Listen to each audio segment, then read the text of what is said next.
the young, and the restless. The winds of change were sweeping through Genoa City, and no one felt them more than Billy Abbott. His decisions, his betrayals, and his reckless behavior had led to a series of catastrophic events that not only destroyed his reputation but also threatened to dismantle the very empire his family had worked so hard to build. Now, with Jill Abbott returning to Chancellor Industries, Billy knew that the moment of reckoning was upon him. Jill had always been a formidable force in the business world, a woman who knew how to wield power, how to strike deals, and, most importantly, how to win. But when she saw the damage Billy had done to the legacy of Chancellor Industries and Chancellor Abbott, she was more than furious, she was devastated.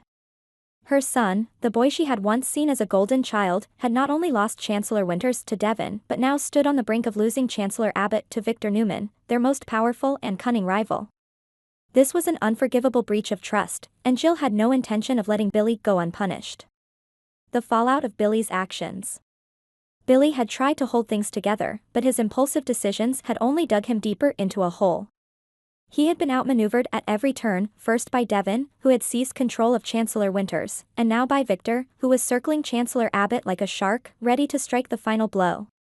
Billy was not only facing professional ruin, but personal humiliation as well. His enemies had taken everything from him, and he knew it was only a matter of time before Jill made her move. Jill's return to Chancellor Industries was swift and without fanfare.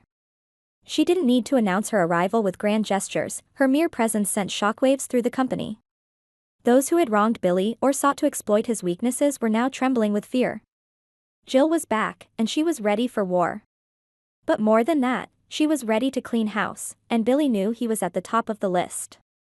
Jill had trusted her son, believed in his potential to lead, but now she had to confront the harsh reality: Billy had failed. Worse than that, he had jeopardized everything she had worked so hard to protect. Chancellor Industries was her legacy, her lifeblood, and Billy's failures were a direct attack on everything she stood for. Jill's harsh decision. The boardroom was silent when Jill called Billy in. She didn't mince words. She was livid, but beneath the anger was a profound sense of disappointment. She had always expected more from him, had always believed that Billy could rise above his reckless tendencies and prove himself as a leader. But he hadn't. And now, Chancellor Industries, and her own reputation, was at risk because of him. Billy, Jill said, her voice cold and controlled, I gave you everything. Every opportunity, every resource to prove that you could handle this, and look where we are now. You've lost Chancellor Winters, and now Chancellor Abbott is on the brink of being devoured by Victor. How could you let this happen? Billy, for all his faults, wasn't blind to the mistakes he had made. He had been reckless, driven by ego and a desire to prove himself, but that ambition had only led him to ruin. He stood there, taking Jill's harsh words in silence, knowing she was right. I can fix this, Mom, he said, desperation in his voice. Just give me a chance to make it right. But Jill wasn't ready to offer redemption. Not yet. She had trusted him before, and he had let her down in the most spectacular fashion. She had given him the reins to Chancellor Industries, and he had lost everything. There were consequences for failure, and Billy needed to face them. You've had your chances, Billy, Jill said, her voice hard as steel. But you squandered them. I can't trust you to run this company. I can't trust you to make the right decisions. You've put us all at risk, and now, you have to live with the consequences. Jill made it clear, Billy was out. She would take back control of Chancellor Industries as CEO, the position she had always commanded with precision and authority.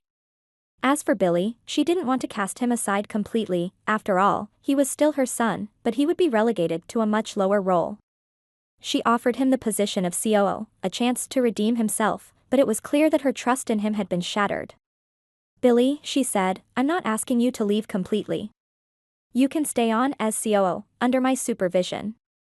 I'll run this company the way it's meant to be run, and you'll be given a chance to earn back the respect you've lost. But make no mistake, this is your last chance. If you screw this up, you're done. I won't save you again. The strain between mother and son. The offer was both a punishment and an opportunity. Jill still loved her son, despite everything, but she wasn't going to let her maternal instincts cloud her judgment.